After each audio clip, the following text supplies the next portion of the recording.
मला वाटतं आमदार पाठीशी घालतात, आम्हाला स्पष्ट असं म्हणायचं आहे. आमदारांनी 100% खोक्याला पाठीशी घातलं हे सांगायची गरज नाही.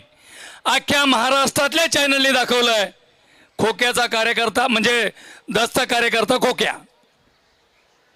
आणि हे सगळं होत असताना, एवढा मोठा गुन्हेगार असताना सरकार सुद्धा त्याला पाठीशी घालते असं आम्हाला वाटतं. अरे ज्या पद्धतीने संतोष भैया देशमुखचा खून झाला,